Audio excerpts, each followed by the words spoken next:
అందరికీ నమస్కారం. తెలుగుదేశం పార్టీ, జనసేన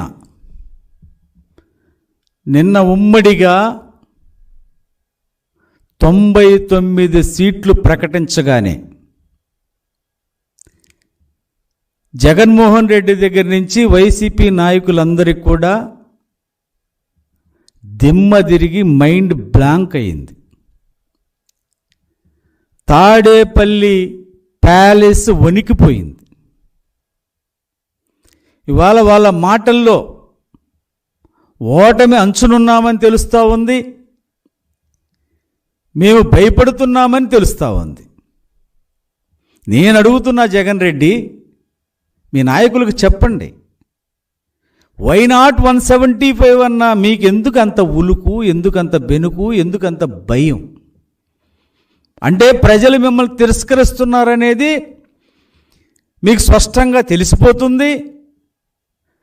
చంద్రబాబు నాయుడు గారు, పవన్ కళ్యాణ్ కలయిక వల్ల వైసీపీ ఉనికి కోల్పోయే ప్రమాదం ఉందనేటువంటి భయంతో మీరు ఇష్టం వచ్చినట్టు మాట్లాడుతూ ఉన్నారు.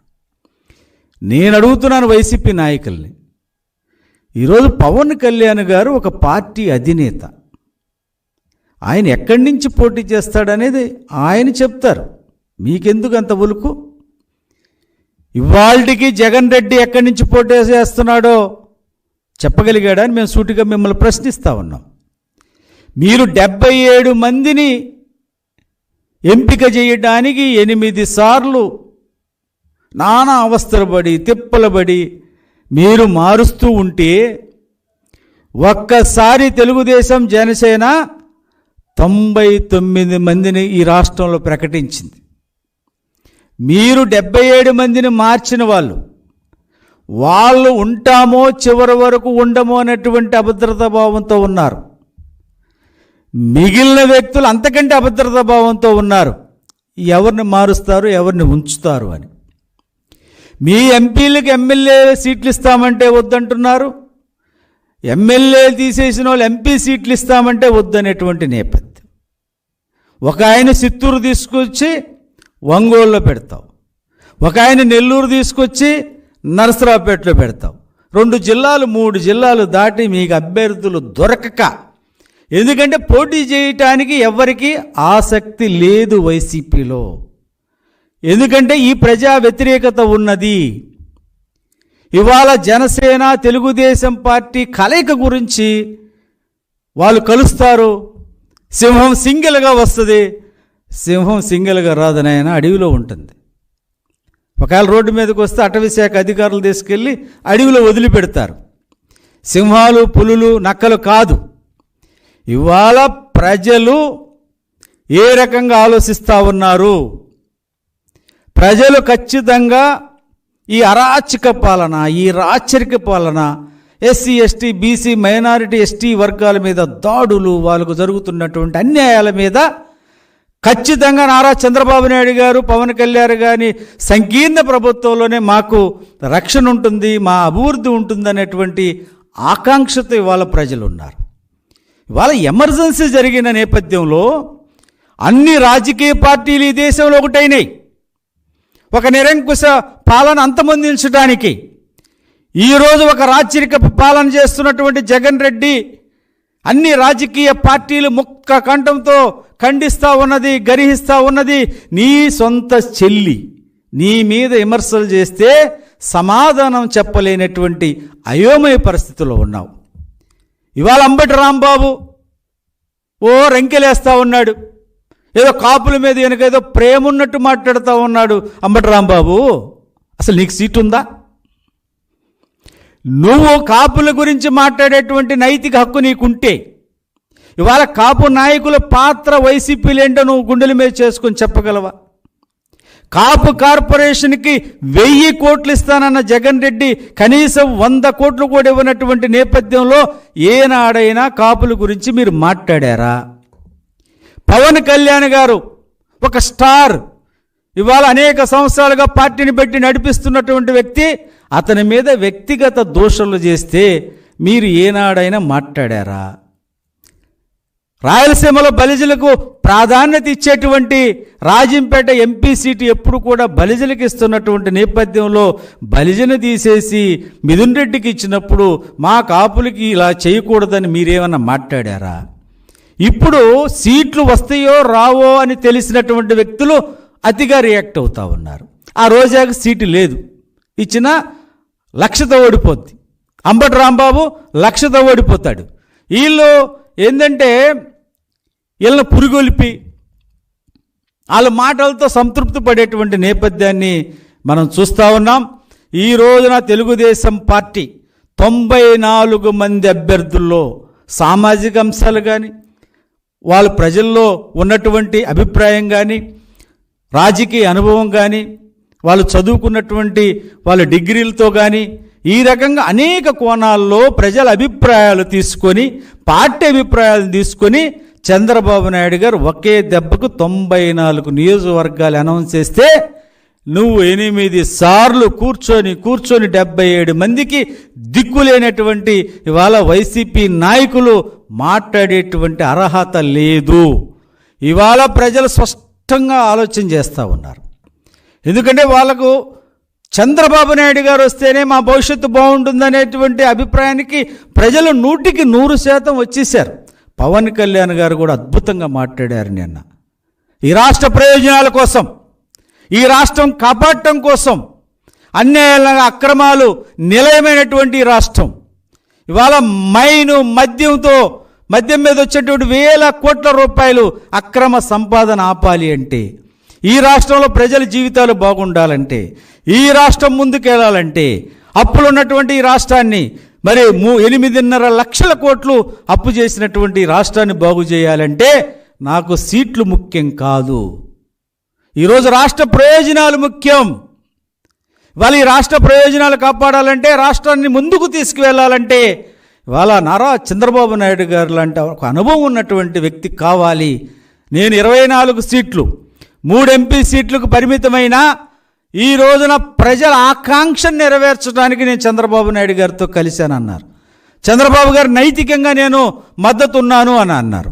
ఇవాళ రాష్ట్ర ప్రయోజనాలను దృష్టిలో పెట్టుకొని రాష్ట్రం బాగుండాలి, రాష్ట్రంలో బడుగు బలహీన వర్గాల బిడ్డలు బాగుండాలి, వాళ్ళ భవిష్యత్తు బాగుండాలని వాళ్ళ పవన్ కళ్యాణ్ గారు ఒక అడుగు ముందుకేసి ఈరోజు తెలుగుదేశం పార్టీ జనసేన సమైక్యంగా ముందుకు పోతూ ఉంటే ఏ రోజైనా సరే చంద్రబాబు నాయుడు గారు పవన్ కళ్యాణ్ గారిని కలిపి చూస్తే ఇలా బెనుకు మామూలుగా లేదు. జగన్ రెడ్డి నైట్ పడుకుంటే తెల్లవారుజామున 3ంటికి లేస్తే ఆ కలలో కూడా వీళ్ళు కనపడేటువంటి నేపథ్యాన్ని చూస్తూ ఉన్నాం. ఇవాళ సామాజిక న్యాయం గురించి మీరు మాట్లాడుతున్నారు. వైసీపీకి అర్హత ఉందా అని నేను అడుగుతూ ఉన్నాను. సామాజిక న్యాయానికి పేటెంట్ తెలుగుదేశం పార్టీ. సామాజిక న్యాయం మొదలైంది స్వర్గీయ ఎన్టీ రామారావు గారితో తెలుగుదేశం పార్టీ ఆవిర్భావం తర్వాత.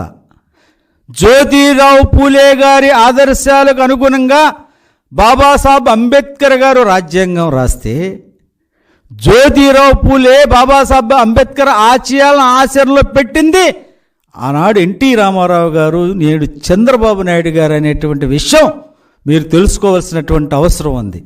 వాళ్ళ తాడేపల్లి ప్యాలెస్ గేటు కేవలం నలుగురు మాత్రమే, అది జగన్మోహన్ రెడ్డి సామాజిక వర్గం మాత్రానికే వాళ్ళు డోర్లు తీసే పరిస్థితి తప్ప ఎస్సీలు కానీ, బీసీలు కానీ, ఎస్టీలు కానీ, మైనారిటీ నాయకులు జగన్మోహన్ రెడ్డి దర్శనమే కరువు అయినటువంటి నేపథ్యాన్ని ఈరోజు చూస్తూ ఉన్నాం.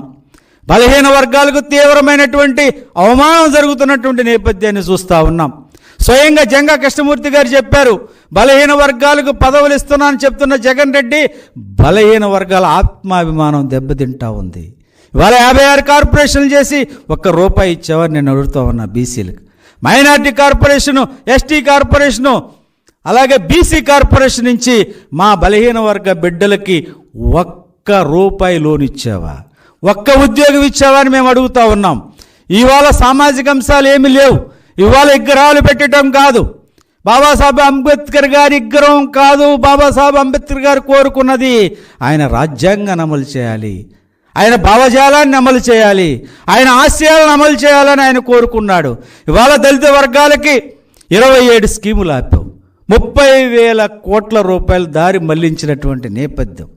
అంబేద్కర్ గారి పేరున విదేశీ విద్య పెడితే అంతటి మహానుభావుడి పేరు తీసేసి నీ పేరు జగన్ రెడ్డి పేరు పెట్టినప్పుడే ఈరోజు నువ్వు బలహీన వర్గాలను ఎంత ప్రేమిస్తున్నావో అర్థమవుతా ఉంది.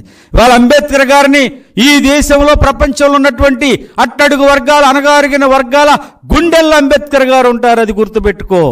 ఇవాళ ఆయన రాజ్యాంగం అనేదే లేకపోతే, ఆయన రిజర్వేషన్లు లేకపోతే, ఆయన ఉద్యోగాల్లో రిజర్వేషన్లు ఇవ్వకపోతే ఇలాంటి నియంతలు మా బిడ్డలకు ఒక్క ఎమ్మెల్యే సీటు కూడా ఇచ్చేటువంటి పరిస్థితి లేదు. ఈరోజు నేను ఒకటి చెప్తా ఉన్నాను, విజయవాడ చరిత్రలో ఒక ఓసీ నిలబడ్డ చోట ఒక దళితుడికి ఇచ్చింది తెలుగుదేశం పార్టీ. ఆనాడు బిఎస్ జయరాజు గారు కానీ సెంట్రల్ నియోజకవర్గంలో ఇవ్వటం కానీ, ఎంపీలు కానీ ఎమ్మెల్యేలు కానీ రాజ్యసభలు కానీ. నేను అడుగుతా ఉన్నా, నా మైనారిటీలు, నా ఎస్సీలు, నా బీసీలు, నా ఎస్టీలు అంటున్నావు కదా, నువ్వు అనుకుంటున్నావేమో ఈ వర్గాలందరూ కలిపి మా ద్రోహి జగన్ రెడ్డి అనేటువంటి ఆలోచనతో ముందుకు వెళ్తున్నారు. ఈరోజు మాట్లాడే హక్కు లేదు, నిరసన తెలిపే హక్కు లేదు, రోడ్డు మీదకి వచ్చే హక్కు లేదు, ప్రతిపక్ష పార్టీలకి లేదు, ప్రజలకు లేదు, ఎస్సీ ఎస్టీ బీసీ మైనార్టీలకి లేదు, ఎవ్వరికి లేదు. నువ్వు వస్తుంటే నీకు తెరలు కట్టి నిన్ను స్వాగతం పలుకుతూ ఉన్నారు. హెలికాప్టర్ పైన వెళ్తుంటే కింద ట్రాఫిక్ ఆపుతూ ఉన్నారు. ఇది మేము 30 ఏళ్ల రాజకీయ అనుభవంలో ఏనాడు చూడనటువంటి విషయాలన్నీ ఈ జగన్ రెడ్డి పాలనలో చూస్తూ ఉన్నాం. కాబట్టి తెలుగుదేశం పార్టీని, జనసేన పార్టీని మా పొత్తులు, మా సీట్లు, మా నాయకులు మేం చూసుకుంటామా? మీకెందుకు అంత ఉలుకు? జనసేన అధినేత ఆయన చూస్తాడు, చంద్రబాబు నాయుడు గారు మా అధినేత చూస్తాడు, మీకెందుకు ఉలుకు? మీరు చేసుకోండి, మీ సీట్లు మీరు ప్రకటన చేసుకుంటే మాట్లాడుతున్నామా? మీరు ఈరోజు రాష్ట్రంలో అభ్యర్థులు మార్చే పనిలో ఉంటే ప్రజలు మేము జగన్ రెడ్డిని మార్చే పనిలో ఉన్నారన్న సంగతి తెలుసుకో. ప్రతిపక్షాలకు ఎంత విలువ ఇవ్వాలి అనేటువంటి భావజాలమే లేకుండా పాలన చేస్తా ఉన్న అధికారం శాశ్వతం కాదు, ప్రజాస్వామ్యం శాశ్వతం. ప్రజా జీవితంలో ప్రజలకు ఏం గౌరవించాలి, ప్రతిపక్ష పార్టీలకు ఏం గౌరవించాలి, పత్రికలకు ఏం గౌరవించాలని తెలియని వాళ్ళ పాలనలో మన దురదృష్టం ఇవాళ నడుస్తూ ఉంది. ఈరోజు పత్రికల మీద దాడి, ప్రతిపక్షాల మీద దాడి, ఎస్సీల మీద దాడి, బీసీల మీద దాడి, ఎస్టీల మీద దాడి, మైనార్టీల మీద దాడి, దాడుల ప్రభుత్వం తప్ప ఇది అభివృద్ధి ప్రభుత్వం కాదు. చివరికి ఒక మాట చెప్పదలుచుకున్నాను. ఈ రోజున ఉత్తరాంధ్ర ఎవరిని ఇన్ఛార్జ్ చేశావు? జగన్ రెడ్డి, సుబ్బారెడ్డి గారిని. వెస్ట్ గోదావరి, ఈస్ట్ గోదావరి మిథున్ రెడ్డి గారిని. అదే రకంగా కృష్ణా, గుంటూరు అయోధ్య రామరెడ్డి. రాయలసీమ పెద్దిరెడ్డి, సజ్జల రామకృష్ణారెడ్డి. అంటే ఇదా పాలన? ఇదా సామాజిక న్యాయం? అంటే వాళ్ళు తప్ప ఎస్సీలో నాయకులు లేరా? బీసీల్లో నాయకులు లేరా? ఎస్టీలో నాయకులు లేరా? మైనార్టీలో నాయకులు లేరా? చంద్రబాబు నాయుడు గారు పక్కన ఎవరు ఉంటారు? ఒక పక్కన అచ్చెన్నాయుడు గారు ఉంటే, ఒక పక్కన యనమల రామకృష్ణుడు గారు ఉంటారు, ఒక పక్క షరీఫ్ గారు ఉంటారు. ఇది చంద్రబాబు నాయుడు గారి యొక్క విధానం. నీ విధానంలో మాత్రం ఈరోజు ఉత్తరాంధ్ర దగ్గర నుంచి రాయలసీమ వరకు 5 విభాగాలుగా 5 సమంత రాజ్యాలుగా విభజించి నీ సామాజిక వర్గం పెత్తనం చేస్తూ ఉంటే ఈరోజు అన్ని వర్గాలు కూడా ఆలోచన చేస్తూ ఉన్నాయి. మనకు ఆత్మాభిమానం లేదా, వీళ్ళకు ఊడిగం చేయాలా, వీళ్ళ పల్లెకిలు మోయాలనేటువంటి ఆలోచనతో ఉన్నారు. ఇది గుర్తుపెట్టుకో. బలహీన వర్గాలు మొత్తం రేపు నిన్ను ఇంటికి పంపించడం ఖాయం జగన్ రెడ్డి.